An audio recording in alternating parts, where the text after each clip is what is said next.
Assalamualaikum warahmatullahi wabarakatuh. Bertemu lagi di pelajaran bahasa Indonesia. Minggu lalu kita sudah membahas mengenai teks cerita fantasi.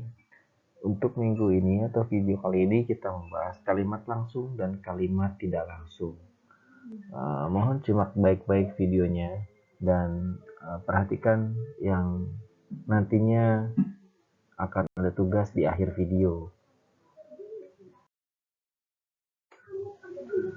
Yang kita bahas pertama adalah kalimat langsung.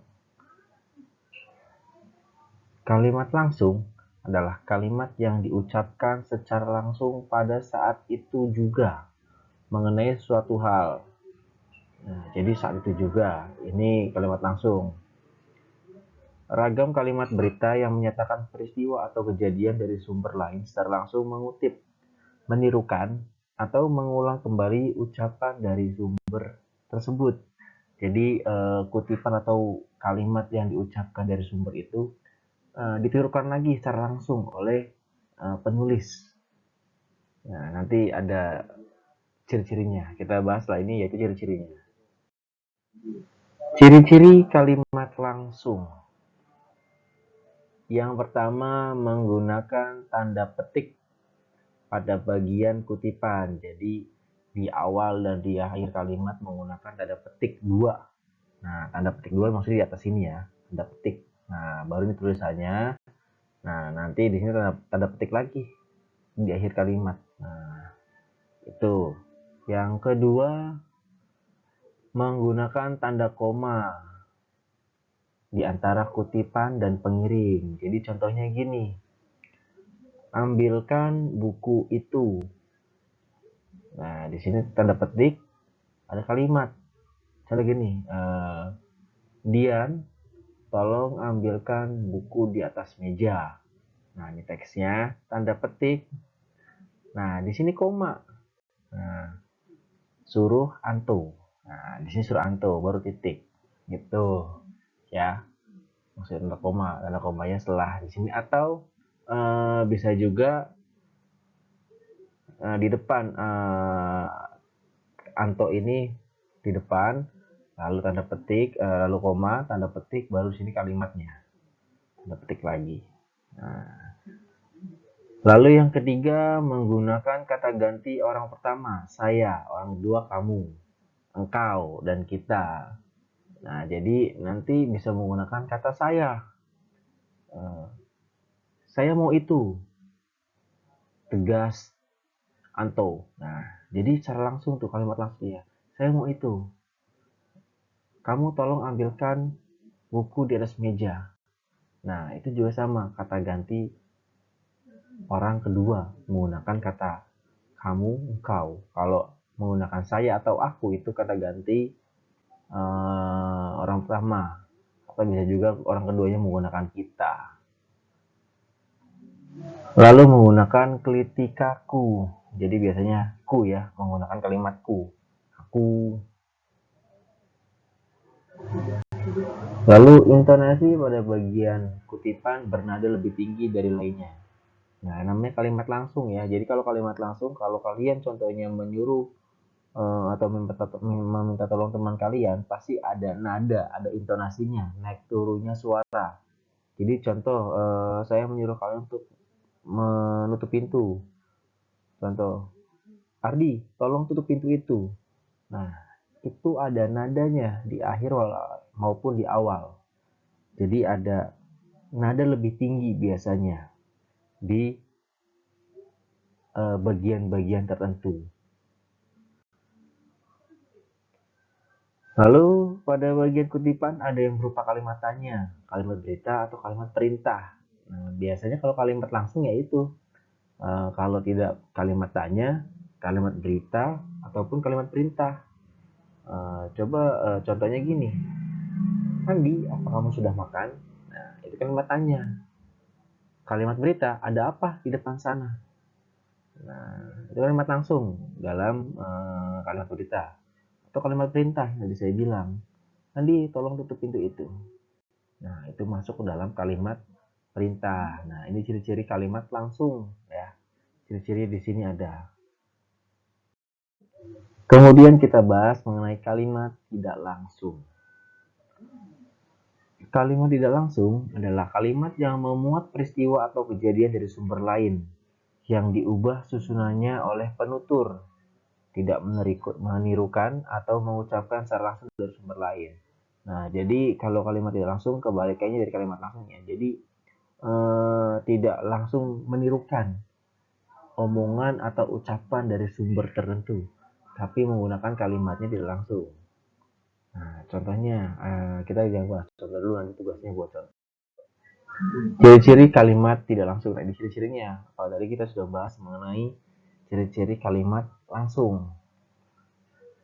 Nah, di sini tidak menggunakan tanda petik. Jadi kalau tadi kalimat langsung kan menggunakan tanda petik ya, seperti ini, lalu seperti ini. Nah, kalau kalimat langsung itu tidak perlu menggunakan kalimat atau tanda petik. Ya, jadi tanda petiknya tidak perlu. Lalu menggunakan konjungsi bahwa, agar, sebab, untuk, tentang. Nah, ini konjungsinya bermacam-macam. Lalu ada tanpa tanda koma di depan kata penghubung. Nah, jadi dalam kalimat tidak langsung ini tidak ada kata tanda komanya. Kalau kayak tadi kan di sini contohnya kalau kalimat langsung ada tanda hubungnya, tanda bacanya itu koma, lalu di sini Lugas, Andi contohnya. Nah, kalau kalimat tidak langsung contohnya itu seperti ini. Andi menyuruh Anto untuk menutup pintu kelas. Nah, itu contoh kalimat, salah satu contoh kalimat tidak langsung. Jadi tidak ada tanda petiknya, tidak ada tanda komanya. Nah, dalam keseharian, contoh gini lagi, dalam sehari-hari, Andi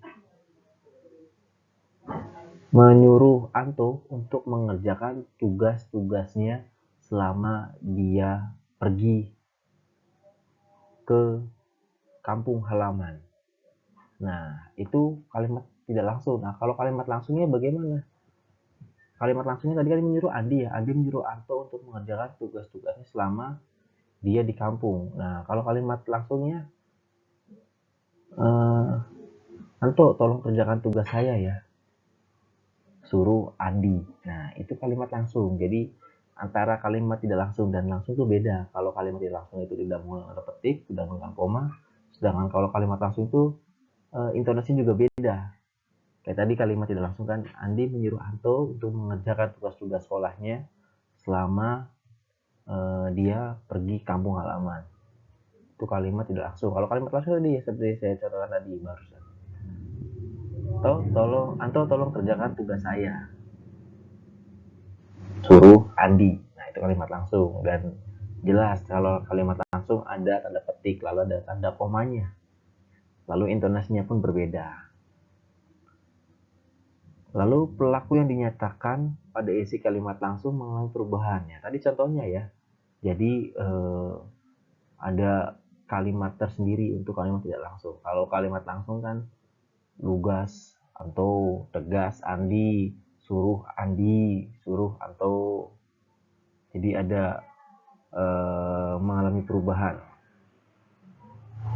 Kemudian menggunakan kelitikannya. Kalau tadi kalimat langsung itu ku, kalau tidak langsung itu menggunakannya. Bagian kutipan semuanya berbentuk kalimat berita. Nah, ini berbentuk kalimat berita ya. Kalau tadi kan kalimat langsung kan bisa berupa kalimat berita, kalimat tanya, atau kalimat perintah. Ya. Kemudian intonasi mendatar. Jadi intonasinya itu sama aja dari awal sampai akhir. Kalau kalimat langsung tadi kan biasanya ada naik turunnya intonasi atau naik turunnya nada. Nah, di bagian tertentu. Nah, kalau untuk kalimat tidak langsung itu sama, datar aja karena ini seperti kalimat berita. Nah, seperti itu penjelasan dari kalimat langsung dan kalimat tidak langsung. Tugasnya untuk kali ini adalah kalian mencari 25 kalimat langsung dan 25 kalimat tidak langsung.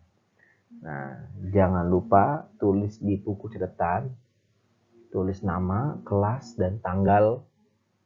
Nah, untuk nanti foto satu persatu setiap lembarnya. Lalu foto juga saat kalian menonton video ini. Jadi nanti dikirimkan juga, jangan dikolase. Jadi ada bukti bahwa kalian menonton video ini sebagai tanda kalian mengerjakannya juga. Jadi jangan lupa foto tugasnya setiap lembarnya. Setiap lembarnya wajib tulis nama, kelas, dan tanggal. Lalu foto saat kalian menonton video ini. Jika kurang paham atau kurang jelas, silahkan bisa tanyakan di grup WhatsApp. Saya akhiri, terima kasih. Assalamualaikum warahmatullahi wabarakatuh.